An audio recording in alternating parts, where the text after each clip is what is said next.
Hello, welcome to my show. My name is Karynn Weinstein. Welcome. Yes, I do have a different hairstyle. New era. Things are going to be changing for me shortly. So I'm going to look a little different for my present period of time and into my future. So I'm starting a new way of being. I want to talk about mental illness, mental disorder. The brain and the body is what it's all about. How mental health and physical health are connected. A mental illness is a gift once it is under control. Believe. I'm going to repeat this again.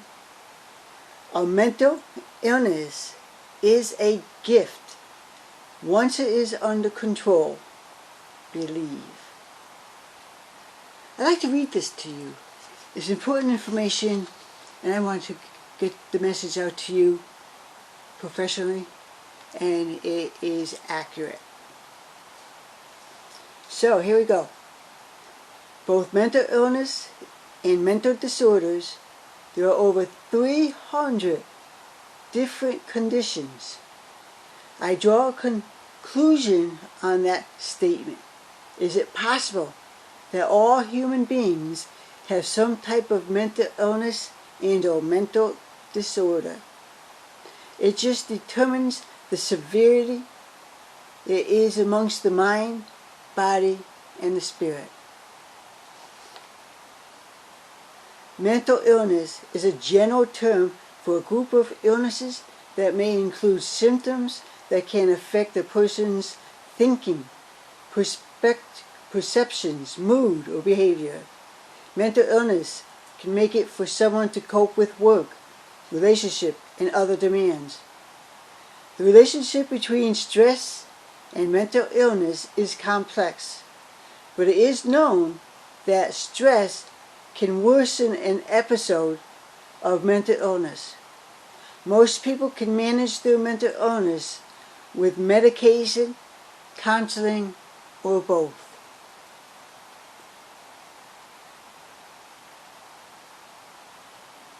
Many people who have a mental illness don't want to talk about it. Mental illness is nothing to be ashamed of. It is a medical condition. It's just like heart disease or diabetes. The mental illness can be treatable. The scientists are continually expanding their understanding of the human brain and how it works, and treatments are available to help people successfully manage mental health conditions. I look at this, I want to point out something about my own experience, because I am mentally ill. I have a mental illness, and I've accomplished many things despite having a mental illness. I have what we call schizophrenia, affective disorder. I have schizophrenia, and I have a mood disorder, amongst others. I look at it this way. My illness, we've got normalcy and illness here.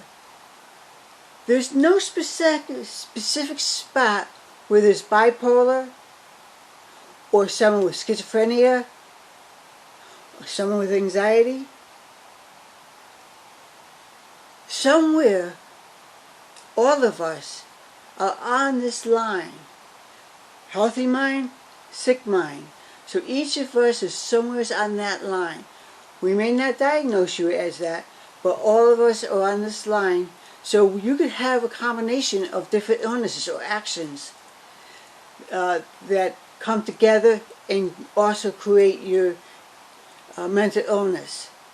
I don't think there's anyone who has a complete and total mental health, normalcy. But all of us, somewhere on this line, we live with a mental illness or a mental disorder. It's the severity that determines where you are on this timeline, this mood disorder, this mental illness timeline, length. Okay? Healthy mind, sick mind. We are all somewhere between those two. Mental illness does not discriminate. It can affect anyone regardless of age, gender, geography, income, social status, race, ethnicity, religion, spirituality, sexual orientation, background, or other aspect of cultural identity. While mental illness can occur at any age, 3/4 of all mental illness begins by the age of 24. Mine started about when I was 29. It was about 1999 is when I developed mine. And I was about 29 years old at the time. It happened suddenly, quick and fast. But I'm going to tell you people, it's a hard illness to work with. It's very difficult illnesses because the mind controls the mind, body, and spirit. Me, I went for help. I went for help because I will not live a life where I'm thinking and saying abnormalities in our society and all that affects me. Every day I'm learning something new about my illness, and that's a good thing. I will not go down the wrong road. I will stay even keel, moving straight forward, and that's what I did in my life. I moved straight forward, and I did what I had to do so that I could be a productive person in our world. Mental health myths need to be addressed. One of the most common myths surrounding mental health is that one is either mentally healthy or mentally ill. The reality is that one's state of being exists on a continuum, as I have mentioned. A person that is generally mentally healthy may experience emotional problems, changes in behavior, or have strained and unhealthy relationships with others. A person that is diagnosed with a mental illness may experience moments of clarity and be highly functional. I am highly functional. The person's illness does not always impede upon one's ability to live a meaningful and fulfilling life. Mental illness takes on many forms. Some are mild and only interfere in limited ways with daily life, such as certain phobias, abnormal fears. Other mental health conditions are so severe that a person may need care in a hospital. Serious mental illness is a mental behavioral or emotional disorder resulting in serious functional impairment, which substantially interferes with or limits one or more major life activities. Examples of serious mental illness include major depressive disorder, schizophrenia, and bipolar disorder. I remember being in college. I had my bachelor's degree in physical education. I remember I had to sit, read, and reread and study what I was receiving from the books that I was studying. It was hard work.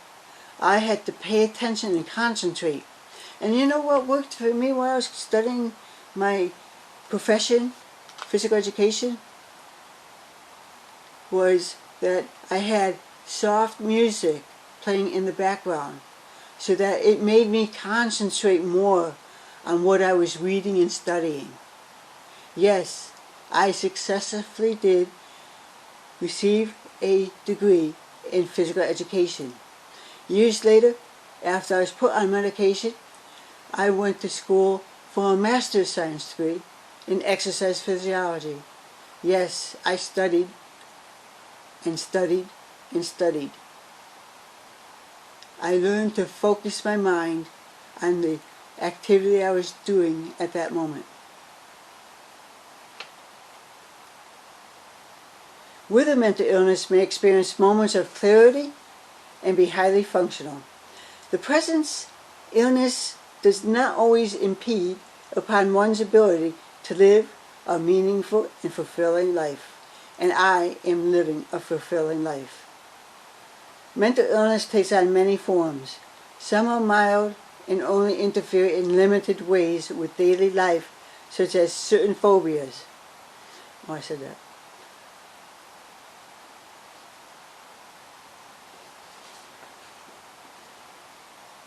The mental illness, also called mental health disorders, is a wide range of mental conditions, disorders, that affect your mood, thinking, and behavior. It is a wide range of conditions that affect mood, thinking, and behavior. This is just a few of the conditions that are most common with a mental illness, and there are more. There is a wide range of conditions that affect mood, thinking, and once again behavior, and it continues on.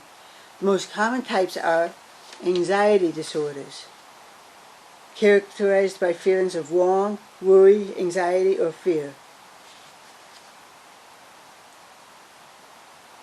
Untreated anxiety disorders can lead to significant impairment on people's daily lives. Then you have bipolar affection. This is a form of depression. Again, you have a line and you fluctuate in between the two. Fluctuates. You have bipolar affective disorder,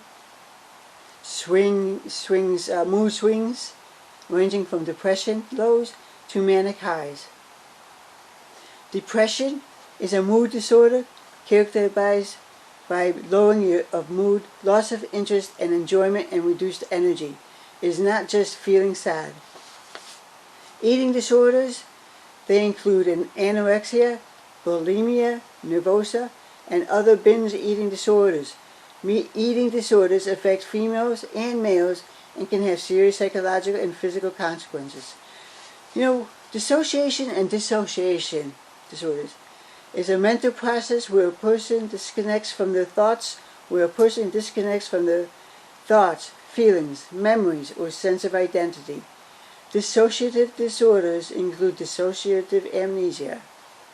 Then we have obsessive compulsive disorder. Paranoia is irrational and persistent feeling that people are out to get you.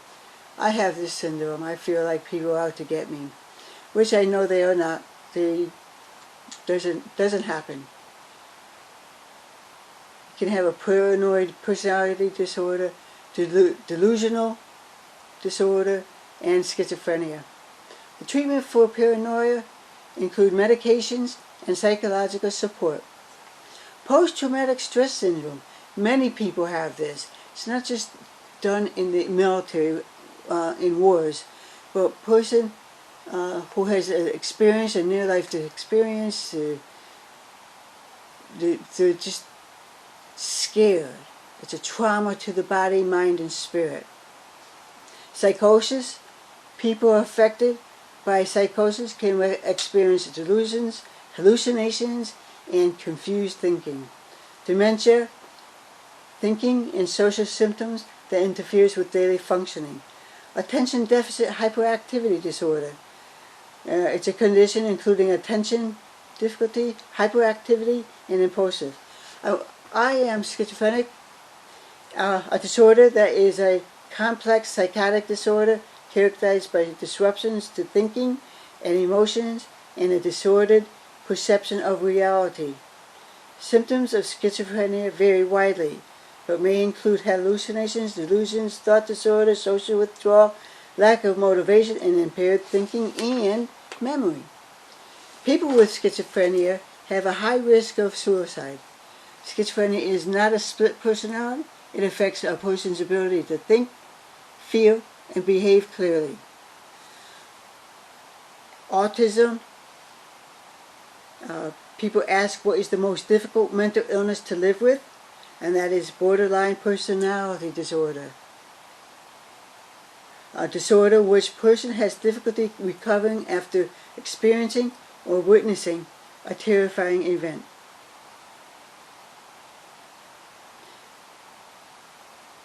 Borderline personality disorder is a serious mental disorder marked by a pattern of ongoing instability in moods, behavior, self-image, and functioning. These experiences often result in impulsive actions and unstable relationships. I want to talk to you about something I just learned, which I don't know until I put this work together.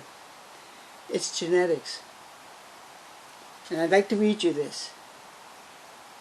Like many other medical problems, such as diabetes, high blood pressure, and heart disease, the development of mental illness can be understood using the stress diathesis model.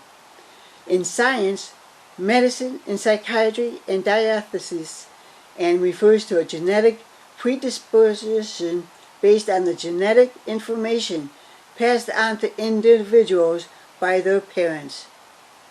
Research indicates that mental illnesses such as bipolar disorders, schizophrenia, major depressive disorder, obsessive compulsive disorder, alcohol, some other personality disorders, and even completed suicides are all influenced by genetics. Like many physical health problems, genetics also plays a role in mental illness. I did not know that in my life. That my mom, she had a mental illness. I'm not diagnosing her, but she had some type of mental illness, and I suspect it was depression. People, it's genetic, and I feel it came from them. My sister Laura has an episode. She has a disorder. It's not diagnosed, but she does not think clearly. She has inappropriate laughter, and that's one sign of a mental illness, amongst others. My brother David had one. He's now since deceased, but his was more behavioral, intrinsic, insecurity, disobeying rules and regulations, doing what he wants and not doing what he's supposed to do. He was considered a high-level being in his world, not mine, in his own scope, frame of mind. My younger brother John, he probably has a little anger difficulties, but other than that, he pretty much doesn't have a mental illness. He's pretty solid and serious with his thinking and behavior and interaction with people are all done okay. To finalize here, we're getting want to comment is, with the knowledge of the role of genetics, we can then begin to understand how other factors or stressors can cause the development of mental illness. The environmental stressors that contribute to mental illness include early childhood adverse events such as abuse or neglect. That was me. I had that as a child. Substance misuse, especially early use of substance. The other one is major loss or significant life transitions. Bullying or experiences of other traumas. I was bullied by my brother and sister and my brother John. They bullied me, and I received negative energy experience all throughout my life growing up. And now I understand why. Now I have a question. What we're going to do is we're going to take mental illness as a normalcy, as a way of life, part of our existence. Right now, we are looked upon low energy. We're not good people. We have problems. We're looked down on, frowned on, and mistreated. And we are treated like less than. We have to live at a lower life of being, having no money, having no job, because we don't, not at our request or our desire, but because of the illness, affects us in all aspects of being, and we just don't fit in with today's way of being. So I had early childhood adverse events. I was abused and neglected. Another person, other person, would look at it as, oh, that's okay, that's fine, I got through it, I'm okay. But are you? We have to look upon ourselves and pay attention how we interact with others in regards to the mental illness. So I want to finalize with this. We're all coming about with mental illness and opening up on it and talking about it, interacting. Anytime I'm going to finalize on my website, contact, ask questions, how I did it, how I made it. It was tough, people. It was a tough challenge. And I can say right now, my life is going to improve and become the best life I've ever experienced. Because I now understand about my illness in regards to my environment. I have a question for everybody. It's the last statement. My question is, can a mental illness be interpreted as something that is a physical condition, such as diabetes? As a paramedic, we went on a scene. We had to rule out diabetes because the mind can become confused and disoriented because of lack of sugar. Lack of insulin to break down the sugar. I've gone on many calls. It was diabetes. And we have to give them medication, insulin, to balance their sugar, mind, body, and spirit. So, alright, so I already said, could it be psychosis? Or is it being psychic? Communicating with the world in another dimension, in the spiritual realm. Are we getting messages? Good messages, bad messages? We must learn to distinguish between good messages and bad messages. And what the medication does, it slows down the mind, makes you think more clearly. The medication does this. And it makes you be able to manage your thoughts, because these thoughts come in from everywhere. So with the medication, slows down the mind and reduces the interaction with the other side, the spiritual aspect of our lives. So now we have to bring together mind, body, and spirit. They are all affected in one way or another in mental illness. Remember, people who are high above other people, supremacists, is that normal or is not normal?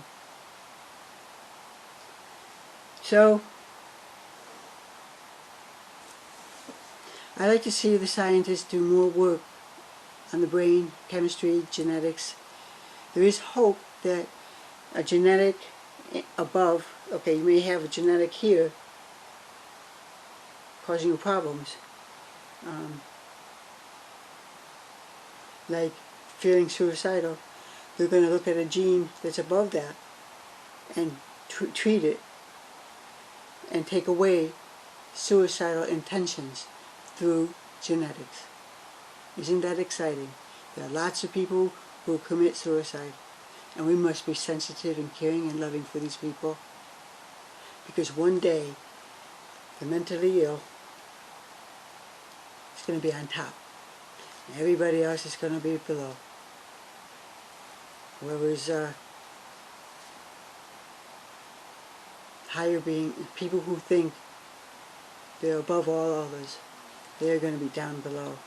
People with mental illness who can communicate accurately, they're going to lead us and guide us into the future. Wait and see. Thank you for being with my show. Again, my name is Karynn. I will be getting my website. Once it's up and going, I will talk about it, my website. But I have a charity, and I want to start helping the mentally ill, and I know exactly how. But we'll get that. We'll go to that at another show. But anyway, have a nice evening. God bless. And peace. to all.